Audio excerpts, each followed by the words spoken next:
السلام عليكم الخوت كراكدين. جينا نهضروا على الفندق ديال المنتخب الجزائري داوليز ايرت، هذا اللي جاي في مدينه الرباط سهله، يعني جاي تمايا ما شاء الله. فندق عالمي، حط لكم تصاور هنا. راه الزياره الاخيره ديال الوليد صادي راه كان زار تما لهذا الفندق هذا، وكان مشى للملعب. الفندق هذا ما بعيدش على الملعب بزاف، عندك 16 دقيقه ربع ساعه انت في الملعب. يعني فندق عالمي في بلاصه عالميه، قدامك المسرح، قدامك البرج، قدام يعني الطرقات ديال المغرب. لا ما نهضروا على البنيه التحتيه في الطرقات، وهذاك العالم عالم اخر. يعني فندق عالمي. انا حط لكم التصاور ديالو هنا. صحافه زيكو راهم مصدومين لانهم 100% راهم سولوه، ولكن واش غادي يخرجوا زعما ويهضروا على البنيه التحتيه ولا ما يخضروش؟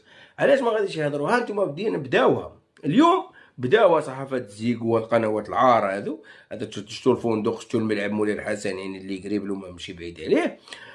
هادو قنوات العار اليوم خارجين لنا، قال لك اودي راهم داروا شكايه لاكاف. ما داروا شكايه لاكاف على حساب البث، قال لك عطاهم غير 33 مقابله، لا ما بغاوش قدامنا. وهذه كلشي مبررات. انا حطيت لكم هنا الخبر ديال الشروق والخبر ديال باينين، شو كلشي مبررات. باغيين يتهربوا من النقل ديال لاكوب دافريك. خاصك غادي ينقلوهم، هما 100% غادي ينقلوا شي ماتشات، ولكن الشروط قال لك اللي فرضها عليهم البيان سبور والمغرب، يعني فرضوا عليهم شروط في النقل. ولاكاف تاهي لاكاف والبيان سبور اللي فارضين عليهم شروط، يعني خاصك الاسم ديال المغرب يبان. هذوك الاشهارات اللي يفوتوا في التلفازه كلشي يفوت. دير خطا واحد يبلعوا لك القناه، جامي تبقى تنقل وجامي تبقى تنقل شي لاكوب دافريك. يعني هاد الشروط هذه صحافه زيكو راهم يتبرروا، راهم يتهربوا ويجبدوا منا. واخا هما الشروق راهم حطوا الاسم ديال المغرب، لانه الشروق جامي حط الاسم ديال المغرب. اليوم حطت الاسم ديال المغرب وكذا منا، هي مليحه بشيره خير. ممكن ان شاء الله تحسن الاوضاع لانه قريب ان شاء الله. مي هادو صحافه زيكو قنوات العار، هذه لاكوب دافريك خاصك تنقلها بسيف عليك وتنقلها كيما هي، ما تجيش تكذب على الشعب، لانه العالم كامله غادي يشوف هاد لاكوب دافريك. وهاد لاكوب دافريك اللي غادي تكون في المغرب ان شاء الله باذن الله، غتكون باحسن المعدات في العالم. بهذاك حتى المخرج راه جابتو الجامعه، جابت مخرج فرنساوي اللي خرج كاس العالم ديال قطر ديال 2022، مخرج فرنساوي.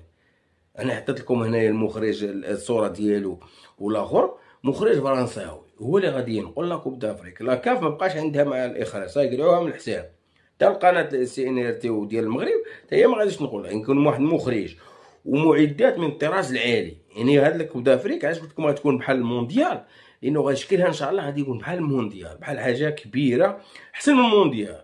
لانه ملاعب عالميه، سي نورمال خصك تجيب لهم مخرج عالمي باش يعطيك مع اللي راهم يقولوا ان شاء الله هي راه حقيقه. يقول لك جوج ديال لي درون غادي يبقاو يتصوروا بهم المقابلات.